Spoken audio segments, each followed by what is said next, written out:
Welcome to the channel, folks! To kick things off, I thought we could chat about my Gacha Credentials, so you know what experience I bring to the table.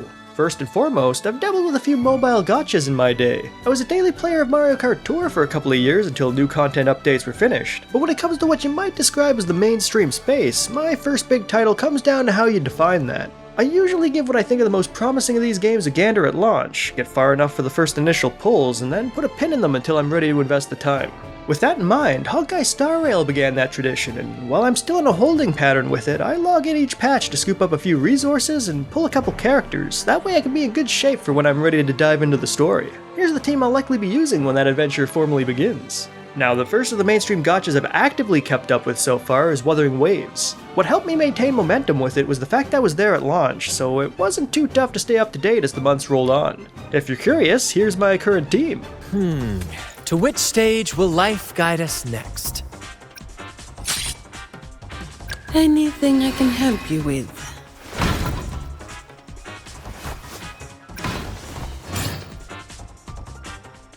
The experiment begins.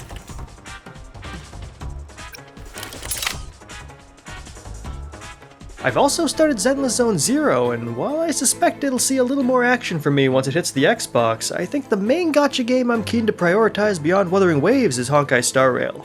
Ananta also has my curiosity piqued, but we'll see where that fits in the future.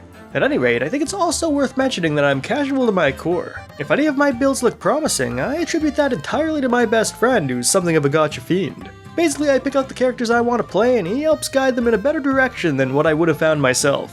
Generally speaking, my focus here is to enjoy the games and their lore and explore content from a casual perspective. I don't imagine I'll be sinking into the meta or drafting up guides for the most optimal endgame strategies, so if that's your cup of tea, someone else will need to fill your cup.